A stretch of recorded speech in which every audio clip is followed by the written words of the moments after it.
Yeah, it's about the bag with the triple single crew. We got Ronnie, Doc, Antonio, the real deal too. They coming and dropping knowledge, you know that they get to work. You know the triple single cover Bay Area sports. You know I'm coming hard, I don't feel like I'm in a hurry. Like number 30, I really got the range like Stephen Curry. Get a couple rings and What's going on, everybody? This is the real deal from the Triple Single crew. Thanks so much for joining us. I got Doc, Antonio Martinez, and Ronnie here with me as always. Make sure you follow us on Twitter and Instagram at TSC Bay Area. Leave us a like. Make sure you check out the content that we post there. We also post solo takes, so make sure you check that out and leave us a like below. Subscribe. All right, fellas.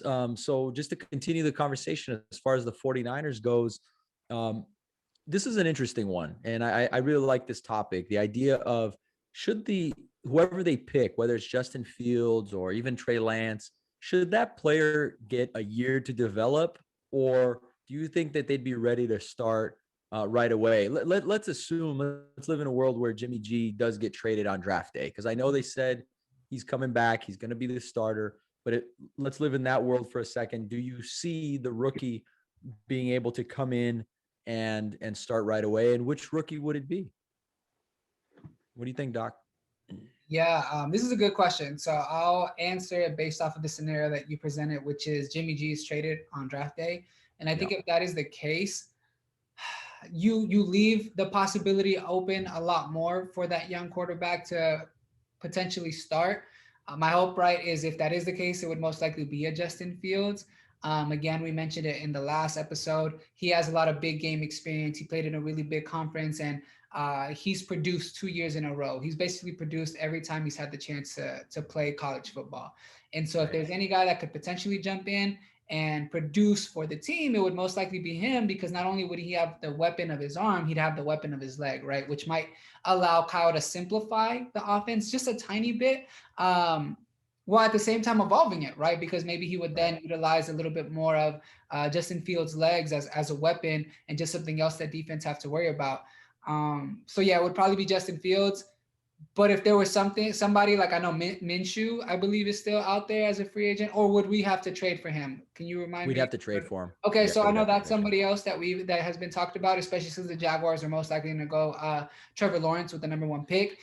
So maybe if we wanted to trade for a guy that has had some type of success in the league and might not cost too much, like an arm and a leg, maybe a 4th round pick, then you maybe go Minshew and allow him to start up until the point where Justin Field is ready. So it doesn't even have to be start for the whole season. Just maybe 6-7 weeks, kind of like the Tua experience with the Dolphins there, where Fitzmagic was starting, and then they told him, hey, we're bringing in Tua. Yeah. And then you kind of had like this kind of baseball feel, like you had like a reliever if you needed somebody to come in. If that's Tua right. It was like you bring in the closer, and we saw what happened when Fitz was a closer against the Raiders.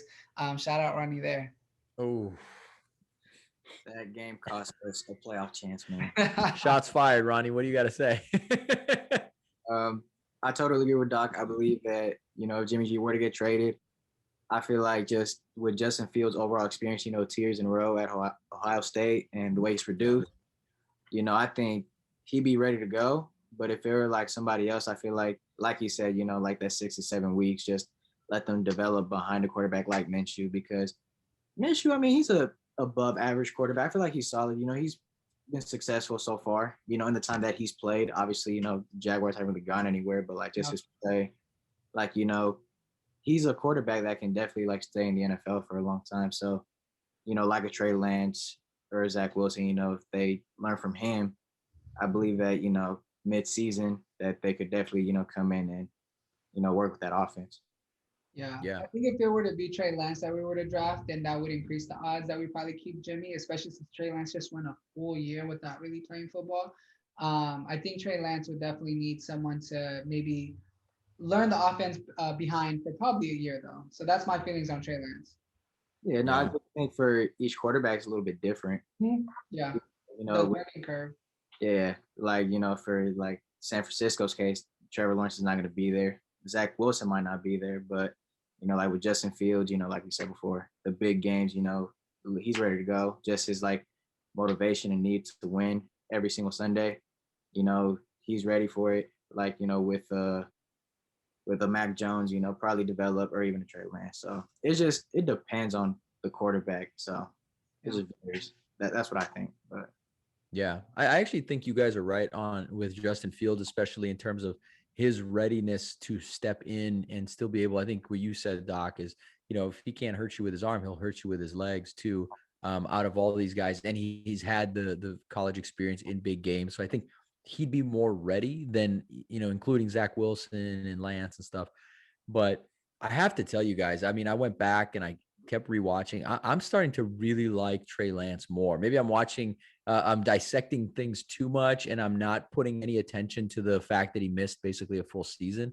But I went back and I watched that Central Arkansas game. I think I mentioned this to you, Doc. And what I saw was, you know, I didn't think his game was nearly as bad as basically they were making it seem like. His completion percentage was low, but keep in mind that his receivers drop passes. I mean, he could have had a 63% day. He ended up having, I think, like a 50% day as far as completion percentage. And that's a big difference, right? He also ran for over 120 yards in that game. So, you know, and he was getting a lot of pressure. So does that tell me that he can't throw under pressure and he'd rather just flush the pocket and run? No, I think what it tells me is that that defense did a good job against him that day. Again, first game. So there was definitely some rust there. But again, I really like his footwork. I really like the way he throws the ball. I like the way it comes out of his hand. And his accuracy, I think, is underrated. I really do. Like I said, it's hard for me to compare Trey Lance to Justin Fields because Justin, you know, played at Ohio State and all stuff. But as many people have said, I mean, North Dakota State has been champion the last 4 years in a row. So they're the big dogs, you know, in their division. So, you know, they don't have any slouches there either. And like I said, who's Trey Lance really throwing to? I mean, the best of that division, but he's definitely not throwing to an Olavo and all these other. He doesn't have Trey Sermon in the backfield like Fields does. So we can kind of use that argument for both. But I mean, that's why I'm leaning Lance as far as being a guy that if you give him a year with Jimmy, I think this guy could really be really special, like very, very special. But he would need that year. I would leave for that. And I'd be completely okay if Trey Lance was the pick, if Jimmy's the quarterback for a year. But then it comes down to, right, is Jimmy maybe going to try to force our hand and make us trade him? Yeah, well, that was going to be my other thing. Not to cut you off, but a pissed off Jimmy is hopefully a Jimmy that comes in and says, well, if I'm pissed off and I stay healthy, I can play really well. And either we go all the way and we win it all, and then we have a great problem because, you know, someone mentioned that what if you win the Super Bowl? Then what happens? Well, that's great. That's a fantastic problem to have. That's a good problem. You know? Yeah, either we decide, okay, well, he's a 29-year-old quarterback who we can re-sign because he just did really well and showed he could do it, or we can still trade him and bring in a really talented rookie like Lance or Fields, you know, if that were the situation. Yeah. So I do think that he needs to be pissed off. Like what did Ray Lewis used to say? Pissed off for greatness, right? You got to be pissed off for greatness. Like instead of being pissed off that they just made that trade to replace you, pissed off to play really well, because whether it's going to be here or somewhere else, I mean, right now your value is terrible. Yeah. But I guess the direction I was going to, I like the direction that you took, because that's definitely a direction and a potential scenario that I've imagined as well. But the direction I was thinking about was, what if Jimmy actually tries to force our hand and make us move him? What if he says, I don't want to be that potential bridge gap. I don't want to do that for y'all. For whatever reason, let's say Jimmy's just bothered and it doesn't seem like that's his personality and the route that he would take, but that's something San Francisco needs to at least consider, right? I mean, I'm sure they're talking to Jimmy to get the best feel that they can. How will this guy really take having a guy that's going to be right behind him, ready to take over him the moment he gets hurt or the moment he has a bad game, right? Can Jimmy really handle that pressure? I don't know. I actually don't, because that's going to be a new pressure that Jimmy hasn't had. We've never had a guy behind him that we've ever. Maybe that's part of the problem. Well, that too, though. That right? Too. Like maybe that's part of the problem is, and that's why in a way I didn't like his the reaction, or at least the way Kyle said it. Of course he was pissed off or whatever. Yeah.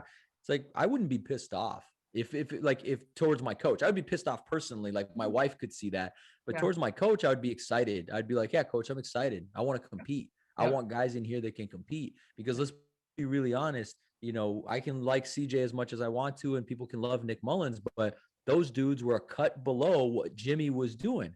Yeah. And, you know, we've seen Steve Young, Joe Montana. Steve Young was never a cut below that much below what Joe could do. And he could also run. He brought in other facets to his game. So he was constantly challenging Joe because he's like, oh man, he can do something I can't. Yeah. Right. So, you know, the fact that Trey Lance would come in, you know, when he's this like athletic beast and he can do certain things that Jimmy can't, it's like, well, then you might get that Alex Smith that year they drafted Pat Mahomes, where he's throwing for over 4,000 yards, 35 plus touchdowns, whatever he had. But Alex was balling out because he's like, I have to, you know, and he did. And that led to another starting gig. So, you know, you're right. He could force the hand, but it's just like, you know, force the hand to do what? To go where? Because who is going to, you know, that's the thing. Like Chicago's set. You know, is New Orleans set with Jameis? Probably, maybe, but maybe they're picking up Kellen Mond in the second. I don't know. So it's just like, I don't think his value is that high that he could be forcing trades like Deshaun was doing, right? Or is still doing. So I agree. That's my thing. And I think it would be smart for Jimmy to stay if you're able to get a healthy Brandon Ayuk, a healthy Deebo Samuel, a healthy George Kittle. Mostert. Better offense. I know, right, the Raiders, and I know Ronnie really loves his offense there. But to me, I think that I've seen more potential within what we have. Doesn't mean that it's going to be better than the Raiders offense, but just talent-wise, the way that the pieces fit together in San Francisco, that offense can be a juggernaut. Because then you also have the best fullback in the league. Come on now. Like, what other team has the best fullback on top of those other weapons? I don't know. I know I sometimes sound biased, but it's just like I watch it and I watch the tape. I watch replays of games. I'm like, this team, when healthy, can be just monsters. Yeah, totally. Yeah, don't try and come for me, man. I just love Darren Waller. That's all. But no, I know, but I know that it's understandable and justifiable why everybody loves the Raiders' offensive potential too. So I do want to give them a shout out. They got a lot of talent there too. I'm excited about what you guys are going to do this year, Ronnie. I'm serious, man. I think, you know, as a non-fan of your team, but I'm telling you, I like those pieces a lot. And I know people are pissed off about the line and all that, but I'm excited, man. You got Yannick Ngakoue, and we'll see what you're going to do in the draft to keep bolstering that defense. But I'm still excited for what you guys can do, man. You're going to surprise people. Yeah, definitely. But to answer the question, if I were Jimmy G, you know, like I said in the last episode, I'm going to be upset. I'm going to have a chip on my shoulder, you know. Okay. Like, you know, just the fact that they're going to draft a quarterback, you know, I would think like, come on now, like I let you guys stay, but, you know, I'm going to try and win it for you guys next time. So just, you know, have that chip on your shoulder and, you know, just try and compete and you try and maintain that starting spot. So just try and be motivated. That's what I would do if I were Jimmy G. I think it'd be similar to kind of like the Aaron Rodgers, Jordan Love effect, right? Aaron Rodgers was pissed. But let's be honest, Jimmy G ain't no Aaron Rodgers. So, you know, I'm just saying kind of the example that maybe that's what you're hoping for, because Aaron Rodgers balled out this past year. Wasn't able to get past Tom Brady. That wasn't just completely his fault, but he balled out. And I think that's maybe what San Francisco is hoping can be their plan of action as well, or just the outcome of them drafting a young quarterback. Yeah. And you could feel it in this last take, because I know we got to run, but that you can feel it in that press conference, right? That Kyle and John were just like, yeah, we want to put somebody behind Jimmy, and we want Jimmy to be aware of that and compete. You know, like I kind of felt like those were the words that were being said, even if they weren't really saying it like that. Mm-hmm. You know, so that's the first time ever in his career he's going to have this kind of competition behind him as a starter. Because I was like, he's been the backup for Tom Brady. Yeah, he was backup for Brady, but. And so he's kind of played that role of the young QB, right? Pushing the starter. And so he should embrace it. I'm sure, you know, that's what Tom Brady did. And we've seen what Tom Brady became. Absolutely. So we'll see how it plays out. That's like we said, these are good problems to have, though. These are really good problems to have. Yeah. And believe me, I want to have problems that the rest of the NFL are jealous of. You know, I don't want to have the bad problems. These are good problems. Yeah. So they're jealous. If we end up getting Fields or we get a Lance, any of these guys, get Trey. I mean, like I said, I really like Lance. So if we can't get Zach Wilson, who is my own favorite, if he doesn't somehow fall to us, Lance might be the pick. You have Jimmy there for a year. You learn that gigantic playbook of Kyle's that takes every quarterback a few years to understand. fully, and man, then you're off and running with a really dynamic talent in year 2.